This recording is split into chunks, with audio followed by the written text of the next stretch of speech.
Patan firing કેસમાં ઘટનાના 24 કલાક બાદ પણ પરિવારનો મૃતદેહ સ્વીકારવાનો ઇનકાર. હત્યારાઓને ઝડપી પાડવાની માંગ સાથે ધારપુર સિવિલમાં હોબાળો. પાટણ શહેરના નીલમ સિનેમા વિસ્તારમાં ધોળા દિવસે થયેલા ફાયરિંગમાં યુવકના મોતના મામલે 24 કલાક વીતી ગયા હોવા છતાં સ્થિતિ તંગ જોવા મળી રહી છે.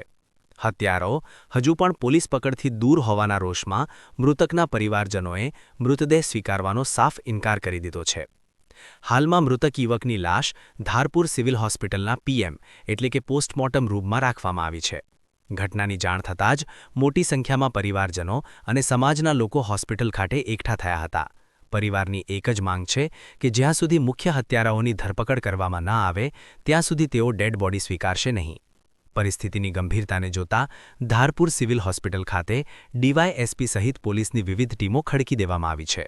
ઉચ્ચ અધિકારીઓ દ્વારા પરિવાર અને સમાજના અગ્રણીઓને સમજાવવાના પ્રયાસો કરવામાં આવ્યા હતા. તેમ છતાં પરિવારે પોતાનો નિર્ણય બદલ્યો નથી. પાટણ જિલ્લામાં છેલ્લા 24 કલાકમાં હત્યાના 2 અલગ અલગ બનાવો બનતા સમગ્ર પંથકમાં ભયનો માહોલ છે. 24 કલાક બાદ પણ આરોપીઓ પોલીસ પકડથી બહાર હોવાને કારણે જિલ્લામાં કાયદો અને વ્યવસ્થાની કથળતી જતી પરિસ્થિતિ સામે પણ નાગરિકોમાં અનેક સવાલો ઉઠી રહ્યા છે.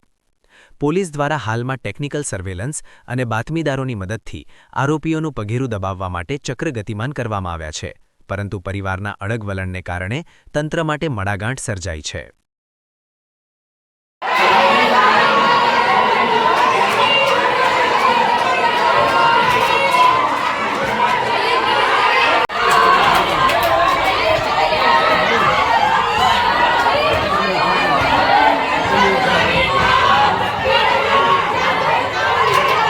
મારા ભાઈને 3-4 પણ ગોળીઓ મારી, બરોબર છે. એ કાલથી અમે પોલીસને કહીએ છીએ કે તમે સાહેબોને એટેક કરો, પણ કોઈ હજી કાર્યવાહી થઈ નથી.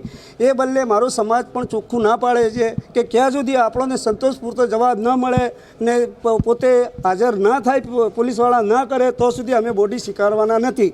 ભલે આજ નહીં, કાલ સુધી બી અમે બોડી સ્વીકારીશું નહીં. અમે બધા સમાજ લોકો ભેગી થઈને, મારા ભાઈ ભત્રીજા, મારા મોટા વડીલો, એ પણ બધા મારે સાથ સરકાર છે ને પોલીસની એક જ માંગણી છે મારે કે પોલીસ દુનિયાના ખૂણામાંથી ગમેમાંથી એને પકડીને કડીથી કડી સજા અપાવે તો અમને સંતોષ મળશે, તો જ અમે આ બોડીને હાથ લગાવીશું. નકર આ બોડીને કદી પણ અમે હાથ લગાવવાના નથી.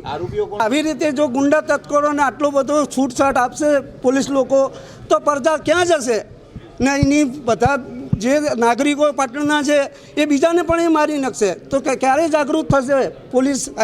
એલજીબીવાલા સાહેબ છે, ડીએસપી સાહેબ છે, આઈજી સાહેબ છે, એ બધોથી મારી વિનંતી છે કે તમે ક્યારે પણ ગમે તે કરી અને એને દુનિયાના ખૂણામાંથી પકડીને લાવો તો આ બોડી અમને ન્યાય અપાવો, અમને સંતોષપૂરતો ન્યાય મળશે તો જ અમે બોડી લઈશું, નકર આ બોડી લેવામાં આવશે નહીં.